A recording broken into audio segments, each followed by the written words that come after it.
Hello, welcome to Giggles and Gratitude. I'm Dena. Hey, I'm Diana. How are you this lovely Sunday, Diana? I am so good being here with you and all of our listeners. Yeah, I love Sundays. I do too. We have a lot of fun on Wednesdays with our You Know Something. We talk about everything under the sun, and we laugh and we have fun, but our Sunday shows are just kind of chill and relaxed and always leave feeling inspired and hopeful. You help me with that. Aw. You really do. So I hope we share that with our listeners too. But Hope is a wonderful word. It's always needed. yeah. And Diana is kind enough to do a Diana's devotion at the end of every episode. Just whatever is inspiring her at the moment. She might share a story about her life. She might share a quote, somebody who inspires her. She might read a scripture, but it's just a nice little Ending. a little dessert to leave you with on a Sunday. I love that. No Yummy calorie. dessert. Exactly. So speaking of dessert, that kind Okay. of ties in good. Something I was grateful for this week. I think it was our You Know Something episode. We said, Happy Valentine's Day, eat the candy. Yeah. Buy yourself the candy. Right. I took my own advice. Good for you. I went to get gas just at a convenience store and I had to go to the bathroom like I always do. So I ran in to go to the bathroom and I came out and There it was. There it was. The chocolate bar. Well, I didn't want to buy the big heart candy because that just is forever in your life. And on your hips. It is. And either I'm going to sit down and just eat it all at once to get it out of my Right. life and feel so sick and disgusted. Right. Or it's going to be there I'm like, here's some more of that candy I got to eat. And you take a bite and you put it back. 'Cause it's So like, what did you buy? I'm standing at the register and I look down and it's called Reese's Chocolate Lava Big Cup. Mercy. Now what sounds wrong about Is that? that ice cream? No, it's a Or- Reese's cup. Do you say Reese's or Reese? I don't know. I say Reese's. Reese's. We're Southern girls. We say Reese's. Reese's. And it's Reese's. Reese. Because the name is Reese. But I'm still going to Reese's. say Reese's. It's Reese's. I used to get made fun of that by somebody that used to be in my life, and they're not in my life anymore, so I'm saying Reese's. I'm saying Reese's. So back to your buying of the chocolate. Yeah. It's just like a Reese's cup. Oh, I said Reese's. Reese's cup. 2 of them in a package, but it's dark Ooh, chocolate. One for you, one for me. Oops, I didn't bring one. Oh, I got cut. I did not get part of the chocolate. I thought about you. Oh, well, thank you. It would have melted. You're both so ways. sweet. But it's darker chocolate. Do you like dark chocolate? I Okay. do. I did when I was younger, but I have a Yeah. sophisticated palate now. Again, Yeah, and it's better for you. I do believe it's an acquired taste. Yeah, I it's a don't little know, bitter. little bitter, but now I really love the bitter, and I like bitter ice cream. I do too. The more bitter, the better. The better. That's how we live our lives. The bitter, the better. No. So it's a darker chocolate, and then the peanut butter, of course, is on the inside, whatever that wonderful creamy peanut butter mixture. But underneath that peanut butter is liquid dark chocolate. Like, I don't know, is that called ganache, where it's a liquidy, thick? Yes. Okay. Oh, that's the lava part. So it was, and it's a little bit bigger, a little bit taller because they have to have room for that lava hidden under there. So The lava. You keep saying that word. The lava. chocolate lava. Anyway, it was really good. It was just the right amount. Just made my head spin a little bit rather than. See, had you shared with me, your head wouldn't have been spinning. That's true. I'm gonna get you. I'm gonna get you some. You don't get me some. Yeah, but for you nutritionists, 380 calories. So it is a I deal. was going to say 300. 300. Wow. Yeah. I think I'll pass. It does have 2% calcium, 6% iron, 4% fiber. So it's like nutritional. And you learned all this how? I read the back of the package because I thought I'm gonna mention it. And I bet that the guy's standing there just trying to check you out. I'm reading the back. And you're reading the back of a candy bar, and he's like, "Ma'am, can I help you?" I was trying to see how much nutrition is in this bar. 0 vitamin D, it said. 0 vitamin D for whatever. Why do they put if it's 0? You know what I mean? You ever read a package and thought? Yeah, because there's a lot of other things out there that are not on that package that were 0. I So know. how does that qualify to get on the package? It's like rubbing it in like calcium. None. None. 0. None. But anyway. Because probably some people think chocolate might have calcium. Yeah. With all that lava in it. I love how you say that. Lava. Lava. It does have 40% of the sugar you're supposed to take in a day. So that was a problem. But I'm not going to do it every day, but I highly recommend if you're a chocolate fan. Yeah. Well, I'm expecting one next time. All right, I will. You know, sometimes they take your regular treat, like a Pepsi, and they add all these flavors, or they make a crunchy. Oh, have you saw that new blackberry Dr. Pepper? No. Oh, but it's not sugar free. It's not the diet, so it's really good. It's 138 calories, so that's not so bad. But again, I have one every once in a while. Dr. Pepper Blackberry. Well, you know, they have a Dr. Pepper Zero, which is pretty good. It's not as good. It's not as good. Yeah. I like the crispness. That's a hard word for me to say, but crispness of the Dr. Pepper, especially in the mornings. Okay. That's your breakfast of choice. Well, it is. In the morning, I get up, and yes, my husband has the little ice cubes in the freezer for me in my cup, and he has my Dr. Pepper waiting for me every morning in the refrigerator. Oh, sweet. Well, that's your caffeine source. Absolutely. Rather than the coffee. Correct. Right? Mm-hmm. Okay. That's me. All right. So try it. And then I also want to share some good news, something that I'm grateful for. I know sometimes we feel like Christianity is on the downslope. You know, less people are going to church. Churches are closing down. You see a lot of big empty church buildings. They're turning them into nightclubs. It's just like... Oh, my goodness. So I was happy to read this little tidbit. Bible sales. According to Inside History on Instagram, Bible sales are at an all-time high in America. Fantastic. If you think about it, it seems like everyone would have a Bible somewhere in their house, you know, if they're Christian, just it got passed along, or you're like, I don't even know where this Bible came from. I have 10. Yeah, exactly. Mm-hmm. So the fact that somebody went out and bought one meant they did not have one in their home, right? Or maybe they're gifting it to someone who doesn't have one. Yes. Or maybe their Bible's so worn out, they had to get a new one, which all are good. That's always a good thing. Yeah, exactly. So it says recent data. Did you say data or data? I say data. Data, me too. Okay, good. You say data. Recent data shows a notable rise in Bible sales in the United States. According to Circa BookScan, Bible sales jumped by 22%. That's pretty big. When is that? In 2024. Oh, wow. Compared to the previous year, 2023, with 13.7, I guess that's million, it just says 13.7 copies being sold in the first 10 months. This increase is especially pronounced among first-time, that's what we were just talking about, buyers and young groups, including Generation Z and college students who are turning to the Bible for stability and meaning during uncertain times. Amen. That's wonderful. It is. It's great. That's wonderful. Yeah, I couldn't believe it when I read it, so that gives me hope. Speaking of hope. Mm-hmm. And then I just wanted to say a little something about showing up when you don't want to. You know, I told a story last week about volunteering in the kids department in church, and there are mornings when that alarm goes off and I think, I just don't know if I can do this, but you have to. Right. Because people are counting on you. That's right. It's not something I can weasel my way out of and keep hitting my alarm snooze because people are counting on you. You have a responsibility. Yeah. And so I did it. I showed up. So what caused me to do that? So I didn't want to disappoint God. I felt responsible to people, and it's very important to me. So that will get you out of bed. So do you ever experience that? Like, I just don't know if I can do this today. Every morning. Every morning? No, not really every morning. But yes, I feel like all of us have that morning that you feel like you can't even put your feet on the floor and get up and do it one more day. But really, that's not a choice. We have made responsibilities to other people that they are counting on us. And for example, the other day, I had a really bad headache when I first woke up, and I thought, I just can't do this. But I got in the shower and I got my Diet Dr. Pepper first that Dan put in the fridge.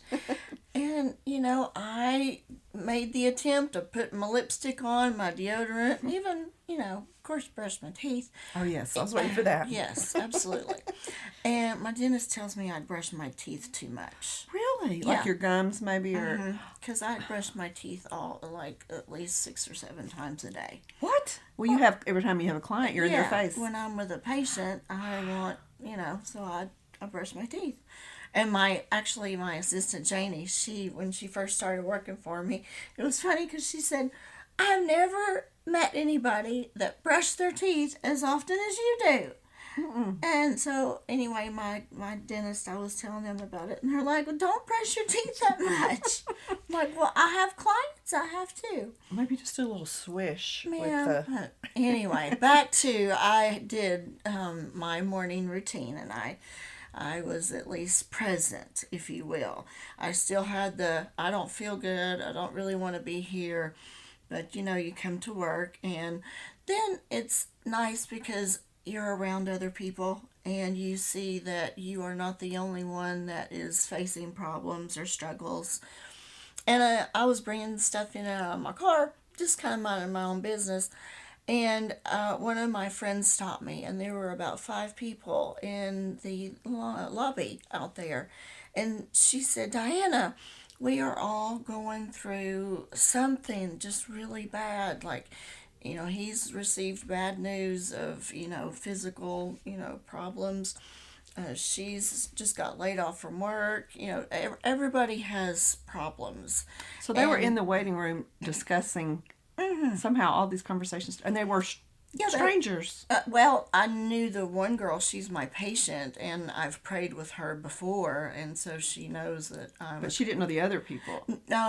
I think that I don't know that she knew all of them, but it was one of those that they were just out in the waiting room, and I hadn't been privy to how they all kind of got as a group talking about the problems and just how enormous life feels right now. It's busy and it's chaotic, and then we get bad news that cancer cells are bad, or somebody has the flu, or somebody was in a car wreck. Life happens. And for whatever reason, those people were gathered together, and I feel like they were put there on purpose to support each other. Mm-hmm. And again, I'm just coming through, and she says, "Can you, will you pray? We are all going through something." And of course, when anybody asks you to pray for them, you say, "Well, of course, sure. I'll put you on my prayer list." Yes. And so she said, "Oh, great." And so she grabbed my hand, and they all grabbed hands, and I said, "Oh, you want me to do it right now?" In front of everyone. In front of God and everybody. So. Wow. What did you think? Were you taken aback? You know what? It made me at that one instant realize that I got up for a reason that day. Even when I didn't feel like it, you have to show up. And when you show up, there's a lot of times where God has already been working behind the scenes. And all you have to do is your responsibility of showing up. And He can use us as a vessel if we allow it. Could I have said, "Oh, I'll pray for you when I get home," or, they were, each of them, I could see it on their face. And again, I don't know how they all got there. I don't even know a couple of them's names, but wow, God is a God of all things and all people. And I, for one, do not understand why we have to go through such bad things in life. And I talk to God about that every day. But I do show up, even when I don't want to. Because, first of all, I was raised that way. And my Nana would come down from heaven and give me a pop on the booty if I was not doing my responsibility. And so I grew up seeing them walking the walk and talking the talk, if you will, if you understand that. Meaning, they didn't just talk the talk, they walked the walk. Yeah, they actually walked it out, even when it was hard. Because there's going to be, I mean, we can't expect, we are not living in an oasis. Why do we expect every day to wake up and there's birds and, Like flowers? Snow White, and they dress you. The birds dress you, fix your hair. Yeah, I don't have any of that crew coming to my house. No woodland creatures are getting your shoes for you. I'm so telling you, I'm missing out. Can you sign me up for that? I don't have that either. I was thinking that you did. So again, we put our hands together, and I was like, "Okay, Lord, here we go." And God just gave Did the me words the come words. to you? Yeah, I didn't know specifics, but in general, God's love covers every type of problem, issue, drama, crisis that you think that you can be going through. And again, hope and love and being with people that lift you up, listening to a podcast that you can identify with the things that we talk about. And if you show up, I promise the things in your past that you have already gone through, God is going to put someone in front of you.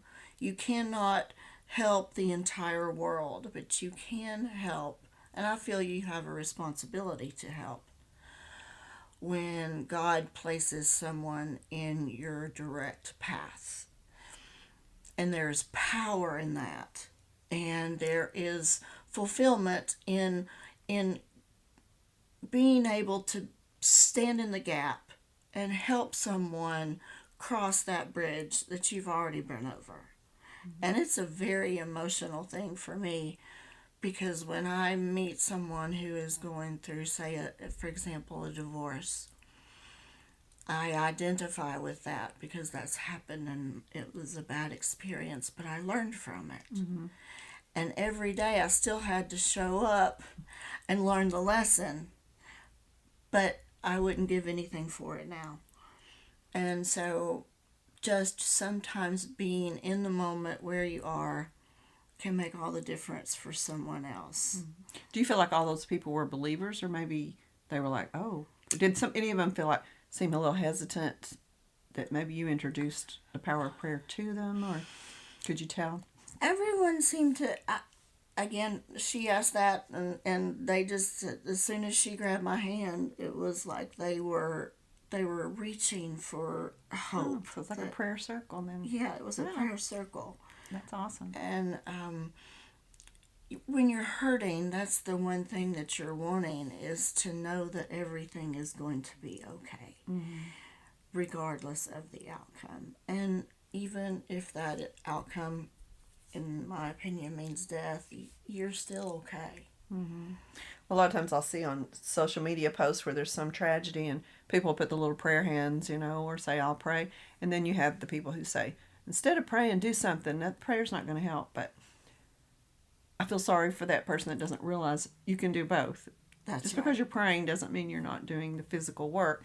But and you probably know the exact scripture, and I don't, about when, was it like 2 or more people gather in prayer, there's power in that. There's power in that. Absolutely. Yeah. Yes. So I think my takeaway from that is that your client, who's also a friend, knew that she could ask you that and it wouldn't be weird. She knows I have a strong relationship with the Lord. Yeah. Yes. And it's funny because I was saved when I was 17, and then just kind of went a little crazy after a few years later, sowed my wild oats and all that. Yeah. And never stopped believing. Right. I would pray about things, but someone asked me when I started to go back to church, which wasn't that long ago, asked me, ask yourself, would somebody know you're a Christian? Somebody who met you, a casual acquaintance, or even maybe a pretty good friend, would they know you were a Christian? And I think about it and I thought, maybe not, because I wasn't talking about it. I wasn't sharing my thoughts. I wasn't, for fear of offense, or maybe it just didn't occur to me in my daily life to, that's my personal thing. That's all personal. And all that. And I thought, no, they wouldn't. And if they were describing you, what's the first thing someone would say if they were telling someone else about you? Or, oh, you're really like Dena. She's this, this, this. How far down the line would they say? She's a Christian. She's a believer. And I don't even know if it would have gotten mentioned. So that really helped me to course correct my life. I mean, you can't always walk in and say, "Hello, I'm a Christian. How's everybody doing?" But but I feel like if anybody spends a significant amount of time with you, it should become apparent that that's your belief system. Because you should walk the walk that you talk. Yeah, and I wasn't even talking or walking it. I was doing it privately, not ashamed, but like, oh, that might bug somebody, or that's my own little private journey. But I don't think it should be a private journey. I don't either. And I'm very upfront with people. I talk a lot about the Lord because, I'm not sure how people... I would love for people to find him that don't have him, because he is a great source of hope. And the energy that you get, even just spending time with you, Dena, gives me energy because it's positive and you're uplifting and you want to do good and you want to send good out into the world. And your energy kind of is like a battery. You recharge me, and I love that. I feel that way about you. And today you and I both, whether we felt like it or not, we made the choice to be here because we made a commitment and a responsibility. Yeah, I actually felt like taking a nap, and I thought, did you take a nap later? You're not taking no nap on me. I'll wake you up. I have this thing when I eat. Like I get up and I'll eat, I feel sleepy. But after I finish it, you do that too? And I think, I'm just going to snooze a little bit longer.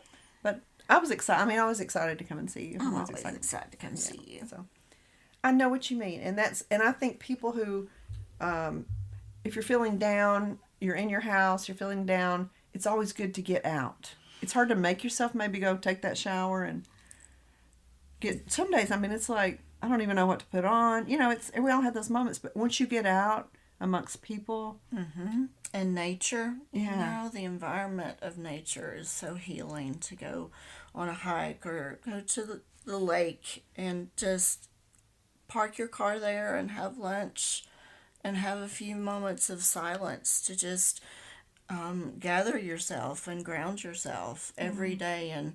And as we not only are renewed by each other, we're renewed by the Holy Spirit. And the fruit that you put off in your life, which is, the love, joy, peace, patience, kindness, goodness, and long-suffering. Those are the fruits of the Spirit. And that is how we are known. In the Bible, it talks about you are known through the fruits. So it doesn't mean you have to come in and say, "Hello, I'm a Christian." Yeah. It is in the way that you act. It is in the way that you treat other people. It's in the way that you talk. And it's also in your talent as far as what God has given within you that he wants you to bring out in order to help others. Exactly. And you can't do that if you ain't there. Yeah, you can't do it if you're at home in bed. Yeah. So get up. Take that shower. Take that step, because every day is a blessing. There are times where 24 hours can sometimes seem like 24 days. And the next step is to just keep going and look at the good side of whatever it is that's happening to you, because there will be an end. The crisis or the drama or whatever, there will be a end one day where God, I just believe, has taken care of everything. We don't have any idea to how massive his power is. There's no way that we can absorb that. Yeah. Comprehend it. Just go out, go for a walk, even if it's just a small, like I can go sit out on my porch and watch the birds or whatever. If you get out, if your presence out in the world is going to affect, like the butterfly effect. Yes. That's how they talk about. I agree. You go out, something will happen. Something will happen. So bring your presence out there and observe and smile at a stranger, or this sounds corny, but I think it really makes a difference. Like if I'm in the store and I pass somebody and, "Oh, I love your shoes," or Yes. you're worried about people think you're weird or whatever, I'll say, "Your hair is so pretty." I'm not coming on to you, but you were so pretty, or you don't know what that does to people. It's unfortunate that our world has turned to where we feel like we can't speak with someone who's just 3 feet from us. Yeah, everybody keeps who's their all- eyes straight ahead. Well, I mean, they're buying the broccoli and you're buying the tomatoes, and I want to know if the broccoli's good. Yeah. I love it when you have people in the store or anywhere that are still willing to put yourself out there, and that's our message of the day is you have to show up even though you don't feel like it. But being out there, like she says, in the world and the energy that you both absorb but then also take out can both be positive things. Yeah. So try to show up if you can. Pray for the strength. Try to show up. Yeah. All right. We want to leave time for DIANNA'S devotions. So I want to thank you guys for listening. We hope you'll join us for our, something episode. It comes out on Wednesday, sometimes Thursday if I sleep in a little bit. Speaking of not getting out of bed, we love you. I love you, DIANNA. Thank you for always showing up and giving it your all. And DIANNA'S devotions are next. So bring us home, DIANNA. So do you ever find yourself going around the same mountain time and time and time again, and you never ever seem to have a different outcome? And what I'm referencing as the mountain is a problem that you're having, and you keep trying to bulldoze your way through, and you over and over, and you're just unsuccessful. So I have a person that I relied on, which is Joyce Meyer. She is a wonderful Christian minister, and I love some of her quotes because she's just so real. And there are times where things are finished in our life, and we don't need to keep going around that mountain trying to make them continue when they are finished. So I feel like Joyce Meyer says it best, and I'm going to read what she has to say. She says, "If the horse has been dead 10 years, it's time to dismount. If God is finished with something, don't keep trying to do it on your own, because it will never bear any good fruit." So I would encourage you, if you have a problem today and you have been giving it your all to try to solve it, why don't you just give it over to God? You probably might need to dismount, reorganize yourself, regroup, and you can leave a problem, or you can keep the problem, and you're going to remain miserable going around that mountain every single time. I hope that you get off that mountain. I have to tell you, when I made the decision to stop going around the mountain, it was the best day of my life, and I have moved forward ever since. So, good luck with all that. We love you guys. Hope you have a fantastic day. Take care of yourself, and we'll see you next time. Bye-bye.